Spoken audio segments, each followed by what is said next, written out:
Coming to you from across the multiverse, this is the Marvel Infinity Rewatch Podcast. Welcome, and thank you for joining us on the Marvel Infinity Rewatch Podcast, where we are rewatching the most successful movie franchise in history from the very beginning. This week, we're building a suit of armor around the world and powering it with a rogue AI, because surely that can't possibly go wrong in Avengers, The Age of Ultron.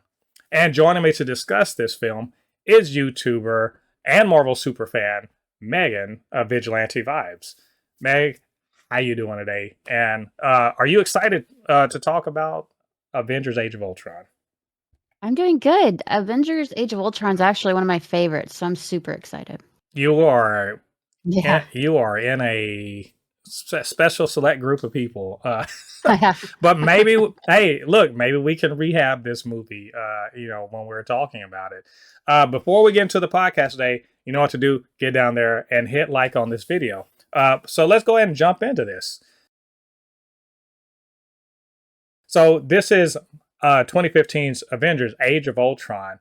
It's the sequel to the very successful The Avengers, Marvel's The Avengers.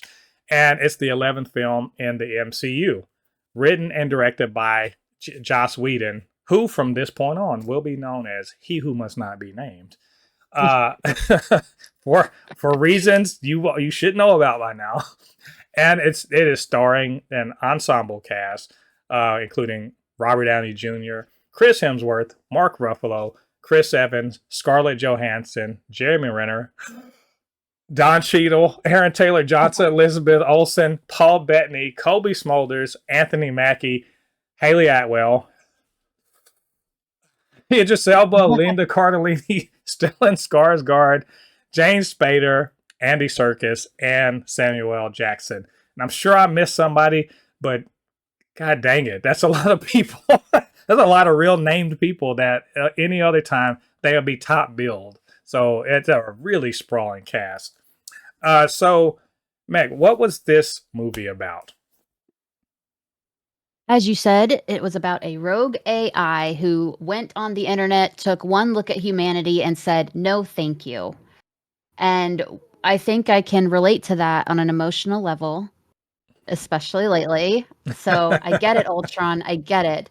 But there's so many things that go into the movie, like so many different tones, so many different switches. Like this is when we first see not the Scarlet Witch, Wanda Maximoff, and then we see her twin Pietro. Granted, it was not very long lived, as was his life, but we saw that.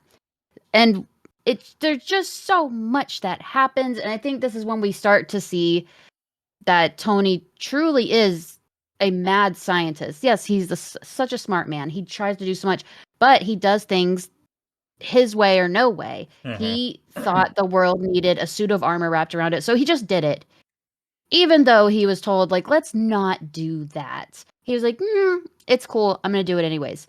And it didn't turn out well for anyone, especially Jarvis. So that's where we're at. Especially for the nation of Sokovia. Ooh, it's a good thing that's a fictional place, because if it was a real place.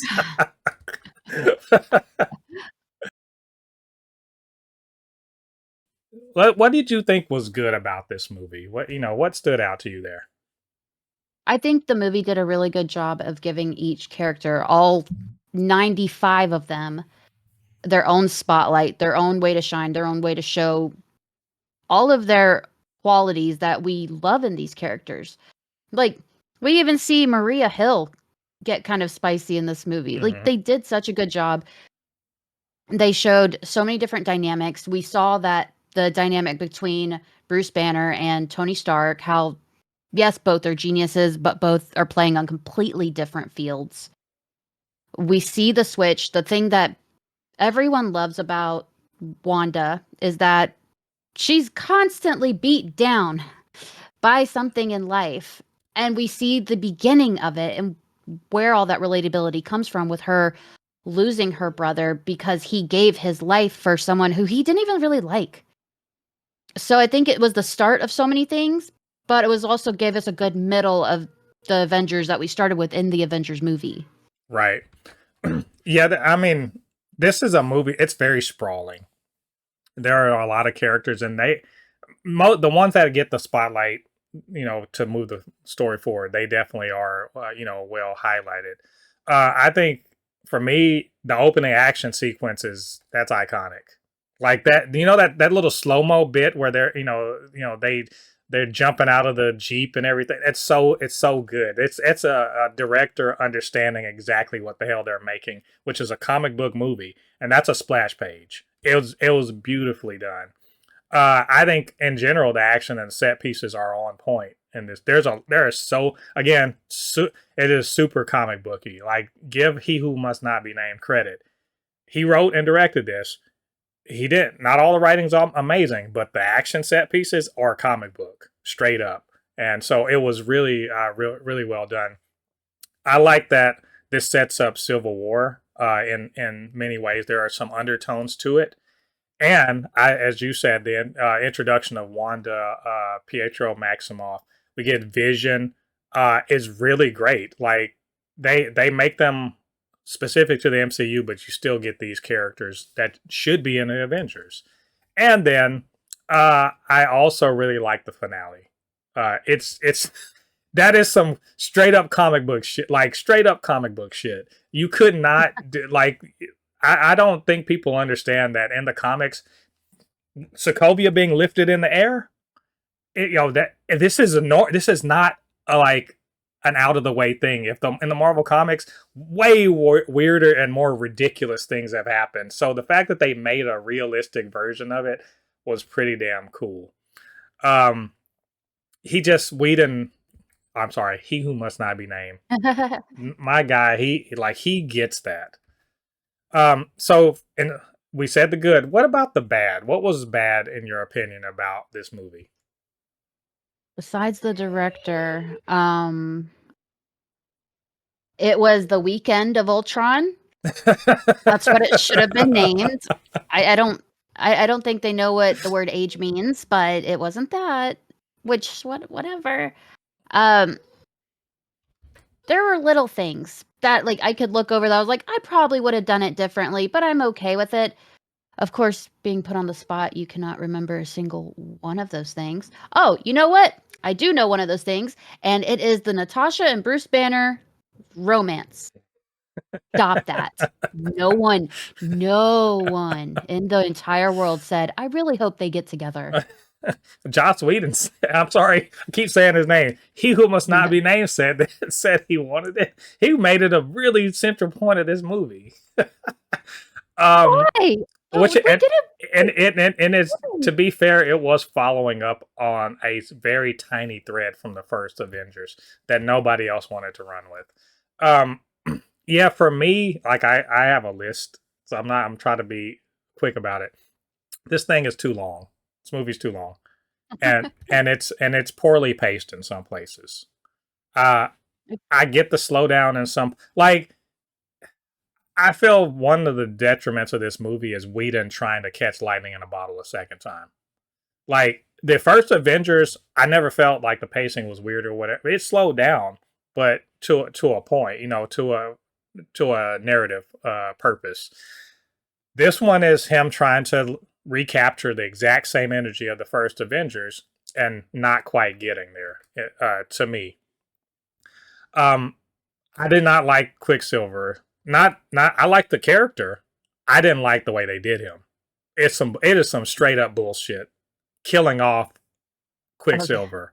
And it's just the plot point. It is straight up bullshit. And it's disrespectful to an OG comic book character who by all rights should be an amazing Avenger right now in the movies. It's some shit.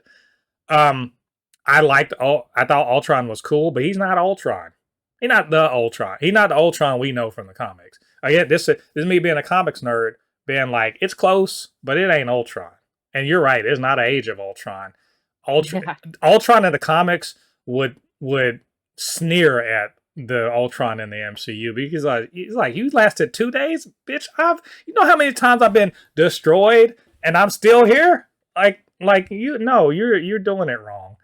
Ultron in the comics is more of a tumor that just does not leave, no You matter can't. how many times you ask Yeah, it. and But I and will say James Spader as Ultron, that's the only voice I hear when I'm mhm. reading him in the comics. He's.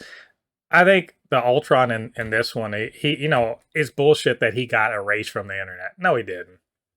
He's around. Sorry, like no. This once he got on the internet, you could basically say you can't get rid of him. But yeah, okay. Well, it's proven because he's confirmed to be in the Vision series that's gonna come at some point. I guess So it's like he, he is the tumor. I bet it. I bet he's just been in alt right chat rooms. Just he's been alt right chat rooms. He's gonna be a problem somehow, so they might as well hit us where it hurts.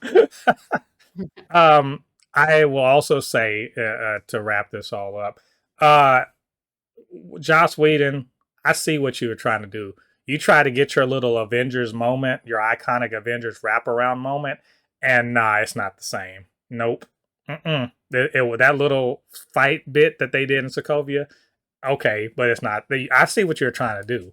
And also, can Joss Whedon, can you get your characterizations right? Do you like? I feel like I'm watching a kind of an off-brand version of the Avengers here, not just slightly off. Yeah, like no, I'm sorry, not off-brand, an outlet store version of the characters. The generic version. Yeah, they are just enough like the characters it's supposed to be them. But I'm like, you didn't watch Iron Man 3. You didn't watch like you didn't watch Captain America, the Winter Soldier. You're just doing stuff to generically be Cap and Iron Man and all these other characters. You're not paying attention to any of the stuff that they did in those movies. And it's very annoying. It cracks me up, like, in a bad way when directors, they have the source material there, they have the built up character arc, and they're like, I'm gonna put my own spin on it, though. Looking at you, director of Thor 4 and director of Multiverse of Madness. Like, I don't understand that. If you're like, I'm gonna rewrite the character, I'm gonna make him my own. It's like, don't do that, though. We don't want you to do that. We just want a good story. We don't want reimagined things. Go with what works and keep it moving. Joss Whedon, he's a very talented director. Like, it annoys me that someone so shitty is so talented because it's like, you didn't deserve it. Don't deserve that talent.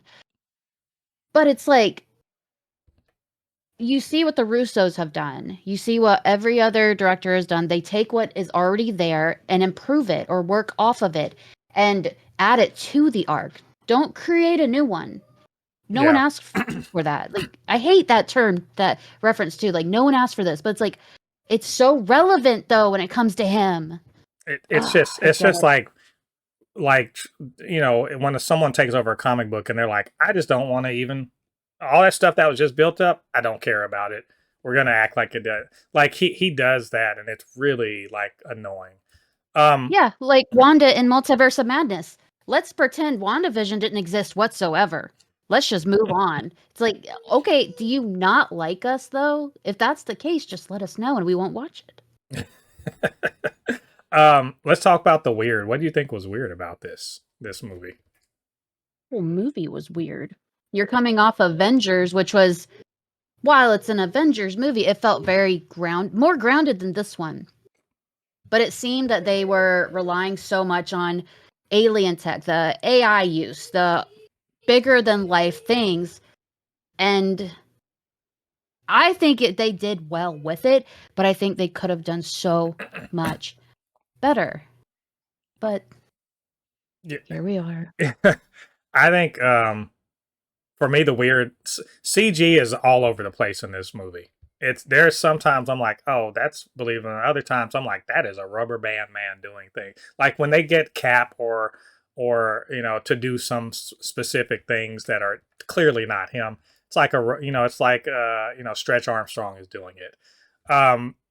There's See, that also, I don't mind. CGI never bothers me whatsoever. Like, I watched She-Hulk and was like, I don't know what everyone's problem is. Because I just, like, I know it's fantasy, and it's like, it's fine. I don't care. It's cool. It's just there's some bits I'm like, that's stretching the bounds of imagination. Oh, but okay.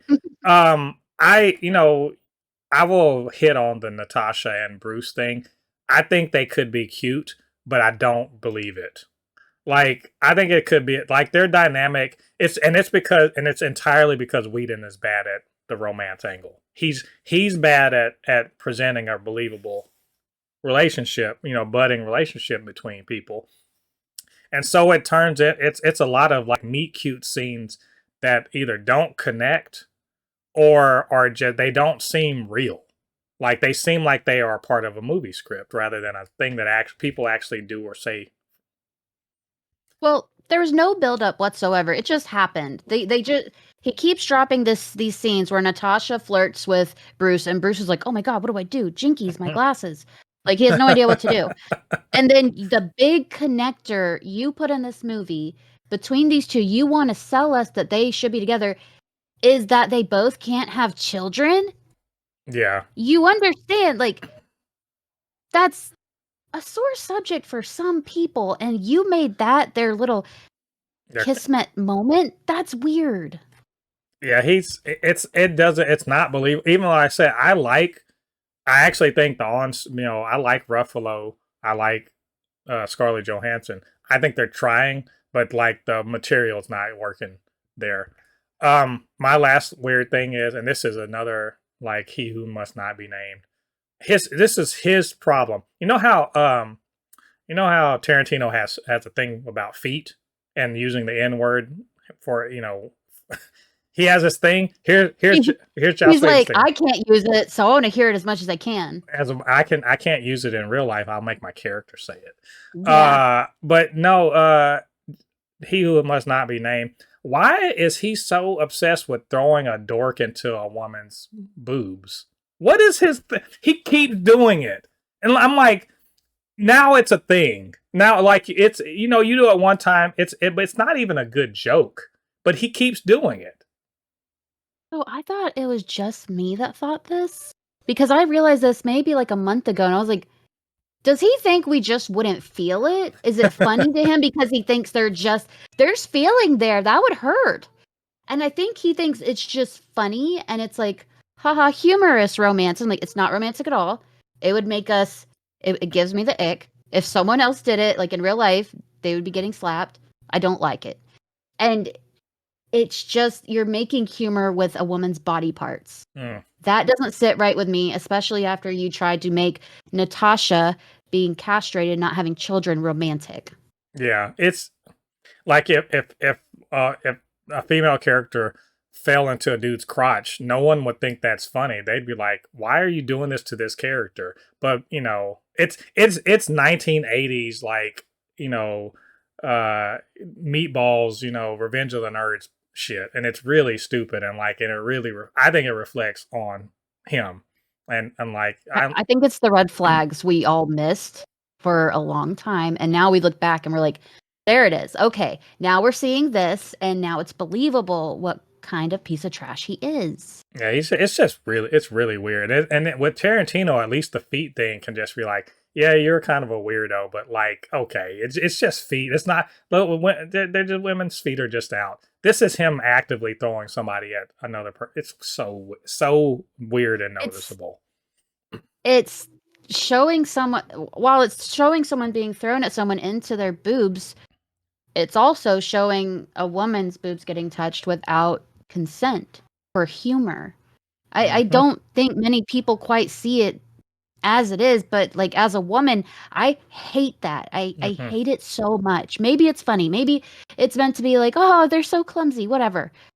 It's not. It's weird. And if someone is constantly falling into someone's boobs, get away from that person.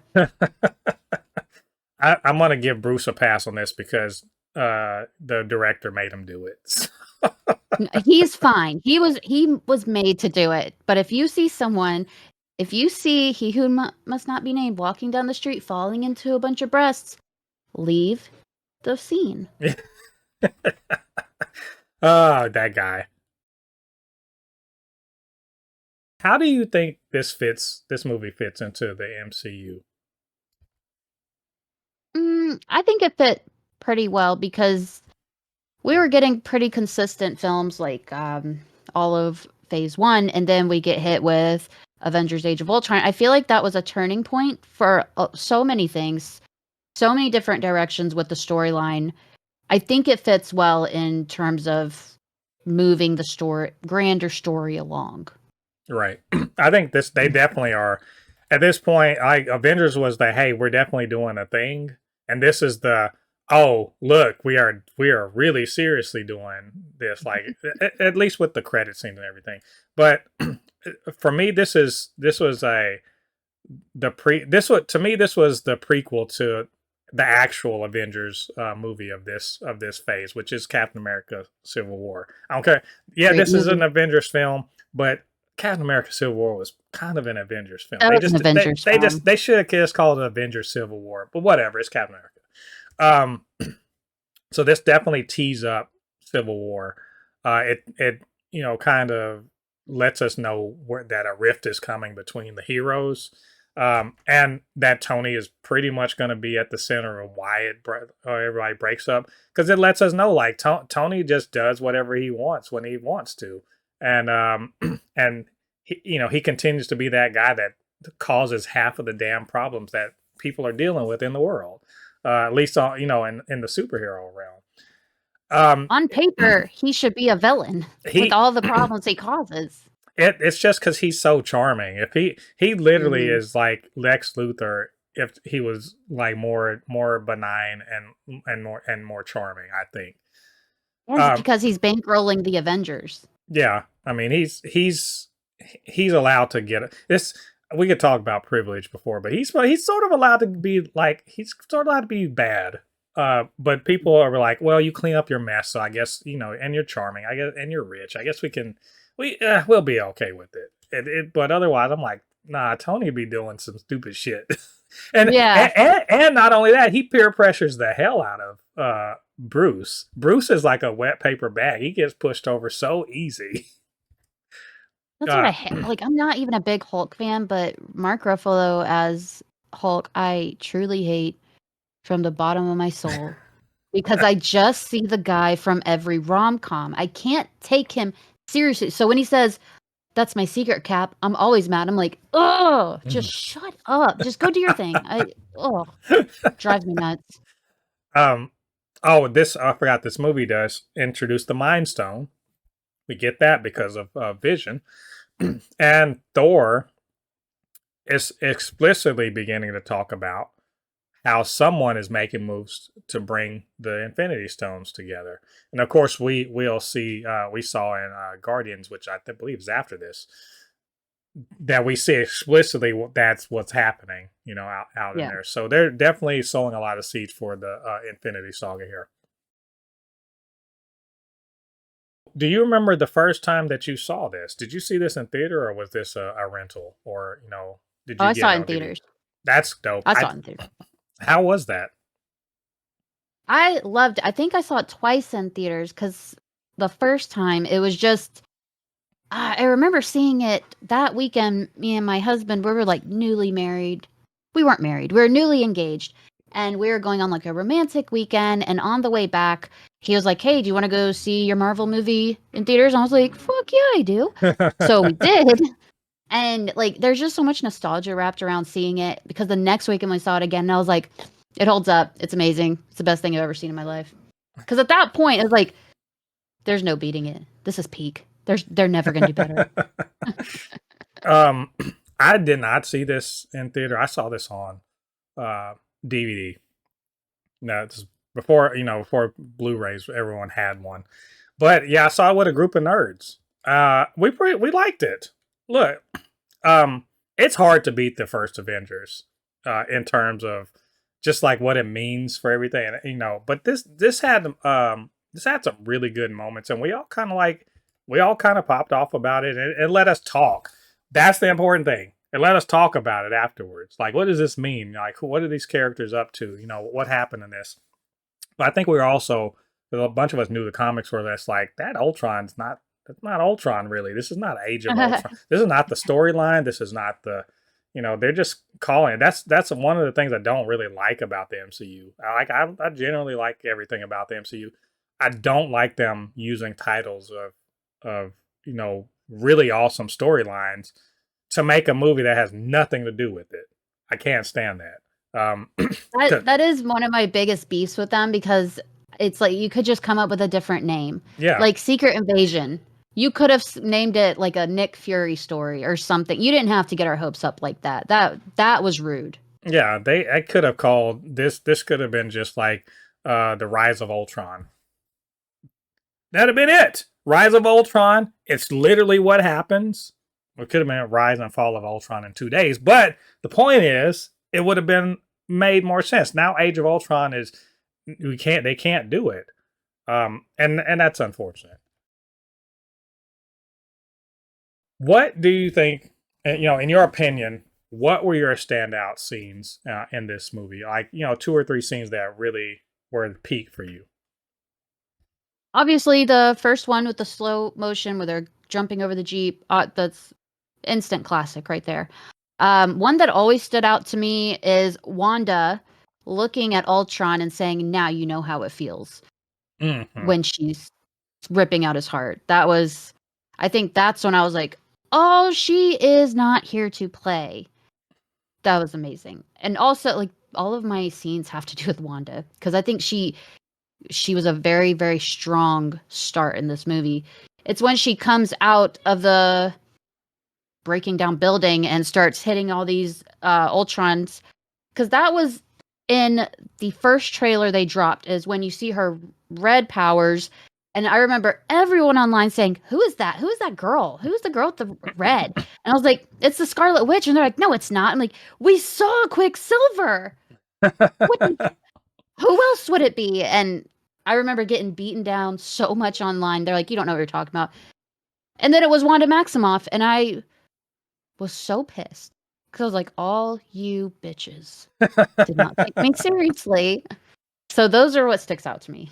That's cool. Yeah, those are great. I'm gonna echo you on that first scene. I've already said it.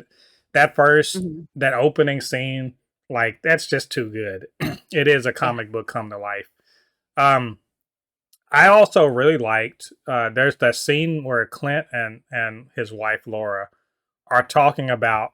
He's like, "Hey, this might be over my head, right? This is too much for me. Maybe they don't need." And she's like, "No, I look at them. No, the Avengers need you right now. They need your steadying presence."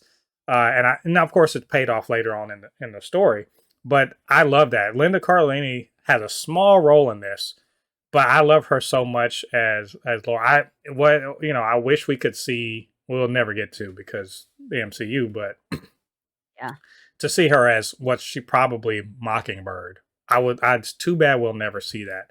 But And they dropped a that's a really good thread one. to it too, and they were Yeah, like, "Never mind." then we'll never see it. But it was No. really good. Um, I liked the Vision.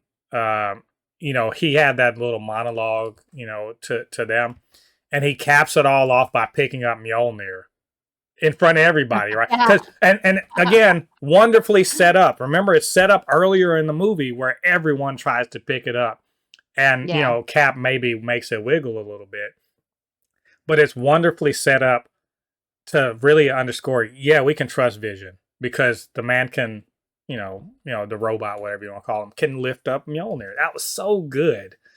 Um, That that scene where they're all trying to lift it up, that was one of the first times that I saw Marvel doing something different with marketing as opposed to everyone else, because they dropped that whole scene as a trailer. mhm. So everyone, there was this whole thing going on saying, "Okay, why is it Natasha picking it up? Is she actually able to? Is she gonna become the mighty Thor?" Like there was this whole thing going on, and that's when I got my first taste of like the online theories, the looking from scene to scene, what happens, and it's like they're all just drinking and talking. It led to like literally nothing except Vision picking it up, Yeah, which had nothing to do with the scene. yeah. I mean, it was just it was a good setup and a good Yeah, payoff, and I really loved that scene. And also, it's just a good monologue. it Um, was. I'd also like, hey, seeing Sokovia lift into the sky. That was cool as hell. Like, it's just a Mhm. cool thing to see. If you're gonna use big dollars on CG, make something like cool like that happen. I like I agree. Vision saving Wanda. That was cool. Saving her from imminent death. and the final conversation between Ultron and Vision, when Vision goes off to finish him off. That was really cool. Um, it's really not, and finally when they revealed the new Avengers,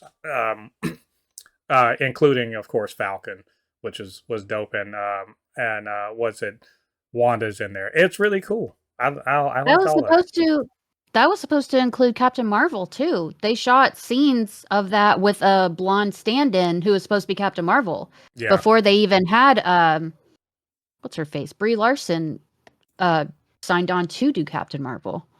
that I'm glad they didn't do that. I am too. I'm It would have really been glad. Yeah, weird, super weird. yeah, and it would have undermined a lot of. I'm glad they did other things with that. Who were your standout performances? So like your standout performance and like an honorable mention. I'd say the standout performance was Wanda, Hawkeye, and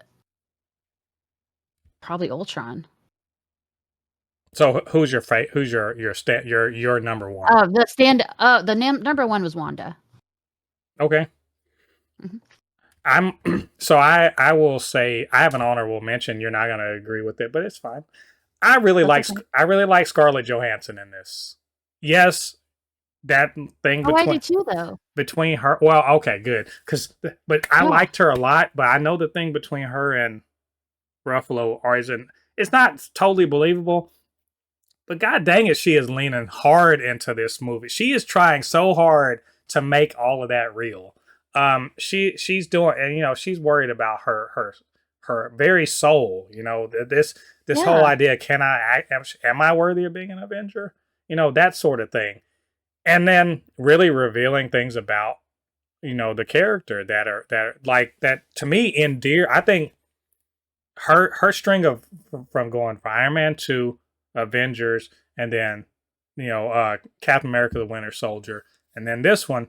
It's a string of slowly revealing who Natasha is as a person.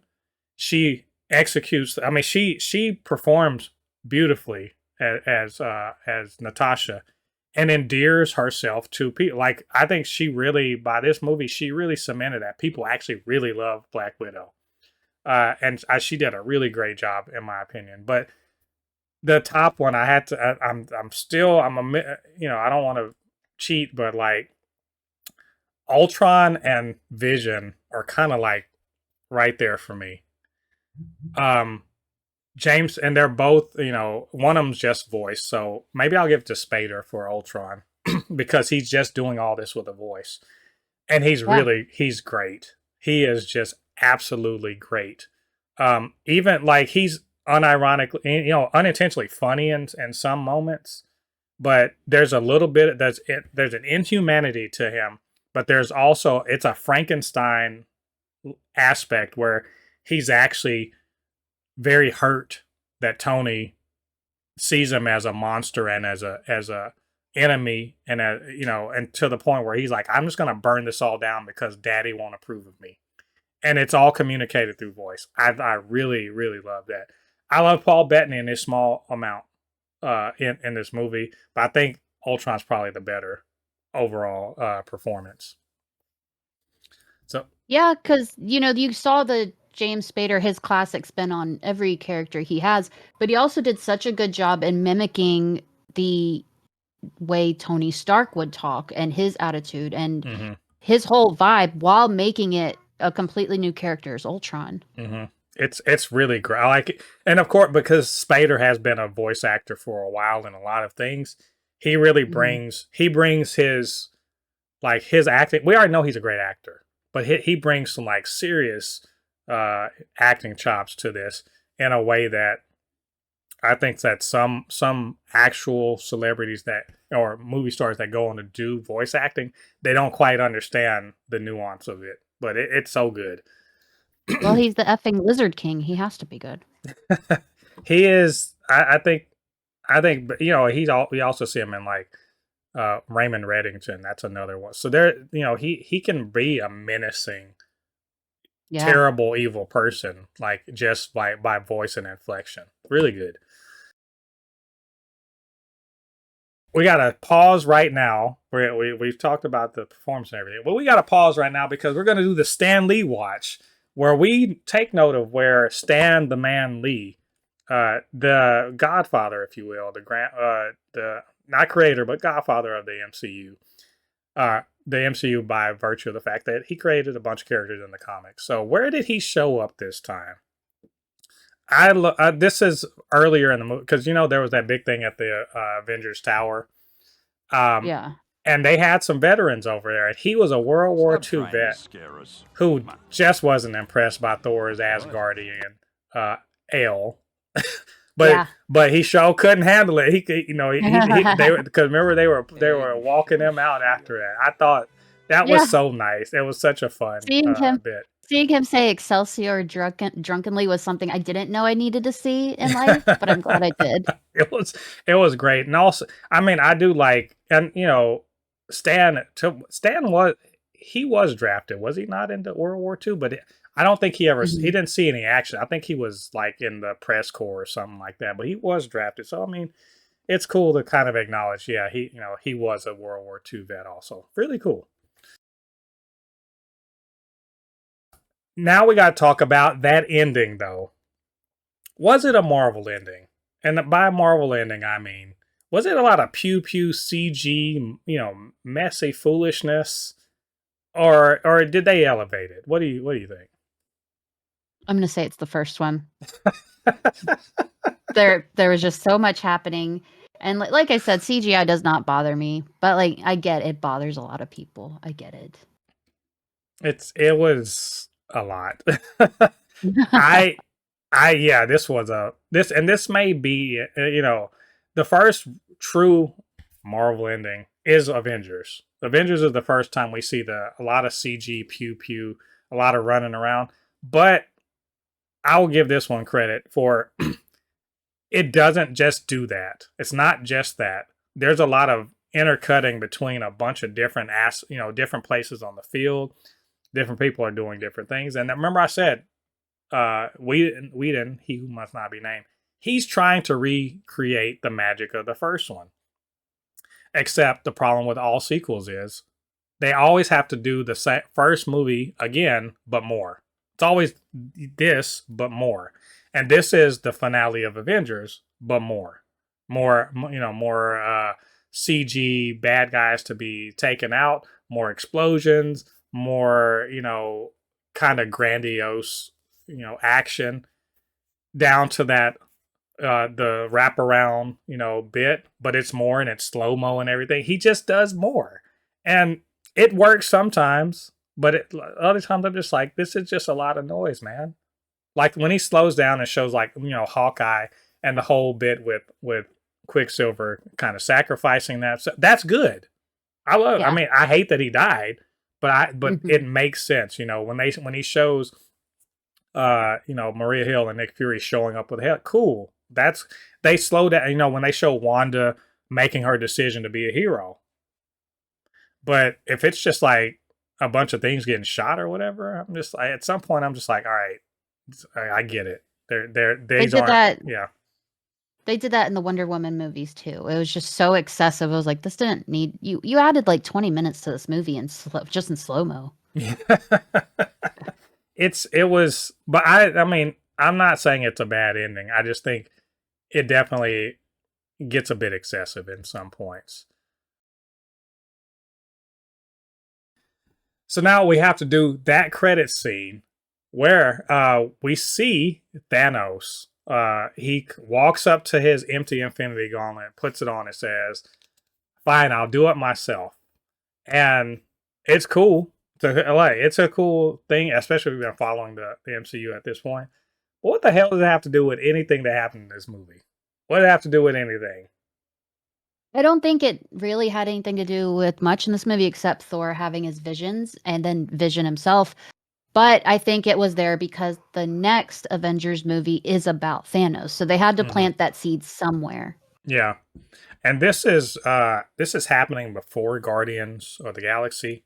Yeah. So it does kind of tee up Guardians of the Galaxy, where we know, of course, Thanos is a lot more of a presence. He's a known quantity. At this point, Thanos is unknown on Earth. Hmm. beyond, they don't even really know, the Chitauri and all that other stuff attack. They don't really know who was really ultimately behind it. They just think it's Chitauri, right? So Yeah. this is kind of, starting that process. It's interesting, and I like the scene. Just like it just is out of nowhere. It really is. Yeah. I think when I first saw it, it kind of felt like you've seen Thunderbolts. Yeah.